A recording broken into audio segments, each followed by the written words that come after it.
Lalu berkatalah Elisa, "Dengarlah firman Tuhan. Beginilah firman Tuhan. Besok, kira-kira waktu ini, sesukat tepung yang terbaik akan berharga sesikal, dan 2 sukat jelai akan berharga sesikal di pintu gerbang Samaria." Tetapi perwira yang menjadi ajudan raja menjawab abdi Allah, katanya, "Sekalipun Tuhan membuat tingkap-tingkap di langit, masakan hal itu mungkin terjadi?" Jawab abdi Allah, "Sesungguhnya, engkau akan melihatnya dengan matamu sendiri, tetapi tidak akan makan apa-apa daripadanya." 4 orang yang sakit kusta ada di depan pintu gerbang. Berkatalah yang seorang kepada yang lain, "Mengapakah kita duduk-duduk di sini sampai mati? Jika kita berkata, baiklah kita masuk ke kota, padahal dalam kota ada kelaparan, kita akan mati di sana. Dan jika kita tinggal di sini, kita akan mati juga. Jadi sekarang, marilah kita menyeberang ke perkemahan tentara Aram. Jika mereka membiarkan kita hidup, kita akan hidup. Dan jika mereka mematikan kita, kita akan mati." Lalu pada waktu senja bangkitlah mereka masuk ke tempat perkemahan orang Aram. Tetapi ketika mereka sampai ke pinggir tempat perkemahan orang Aram itu, tampaklah tidak ada orang di sana. Sebab Tuhan telah membuat tentara Aram itu mendengar bunyi kereta, bunyi kuda, bunyi tentara yang besar, sehingga berkatalah yang seorang kepada yang lain, "Sesungguhnya Raja Israel telah mengubah raja-raja orang Het dan raja-raja orang Misraim melawan kita, supaya mereka menyerang kita." Karena itu bangkitlah mereka melarikan diri pada waktu senja dengan meninggalkan kemah dan kuda dan keledai mereka serta tempat perkemahan itu dengan begitu saja. Mereka melarikan diri menyelamatkan nyawanya. Ketika orang-orang yang sakit kusta itu sampai ke pinggir tempat perkemahan, masuklah mereka ke dalam sebuah kemah, lalu makan dan minum. Sesudah itu mereka mengangkut dari sana emas dan perak dan pakaian, kemudian pergilah mereka menyembunyikannya. Lalu datanglah mereka kembali, masuk ke dalam kemah yang lain, dan mengangkut juga barang-barang dari sana. Kemudian pergilah mereka menyembunyikannya. Lalu berkatalah yang seorang kepada yang lain, "Tidak patut yang kita lakukan ini.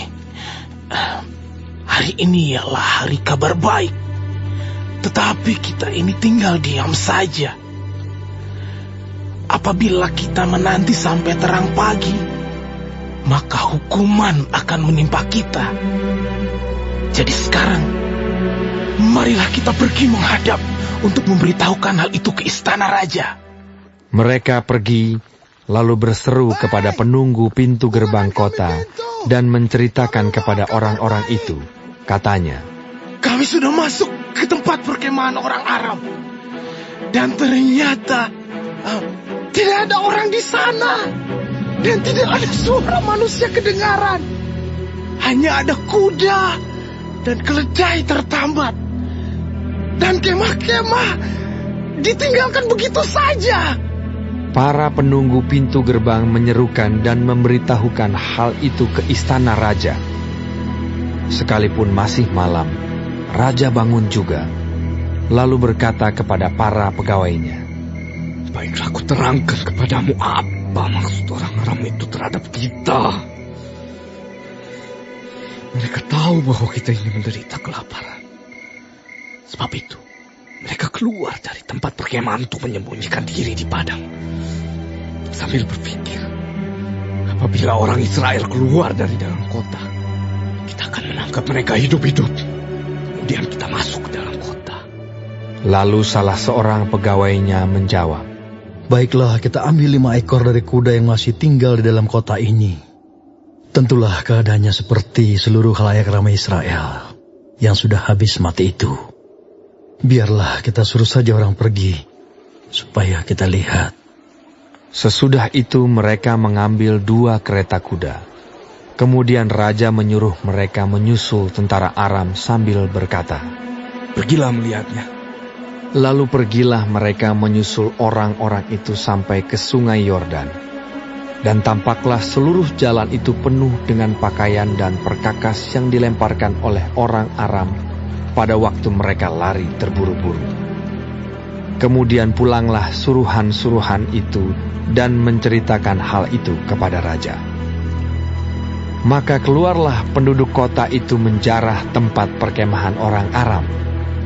Karena itu, sesukat tepung yang terbaik berharga sesikal, dan 2 sukat jelai berharga sesikal, sesuai dengan firman Tuhan.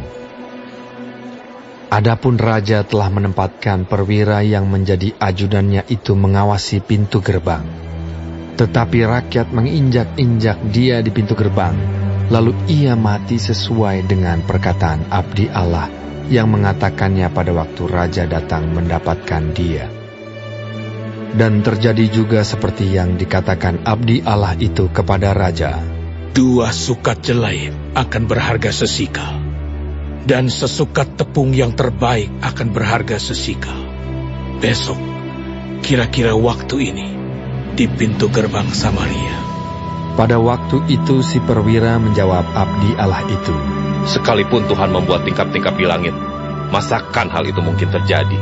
Tetapi Elisa berkata, Sesungguhnya, engkau akan melihatnya dengan matamu sendiri, tetapi tidak akan makan apa-apa daripadanya.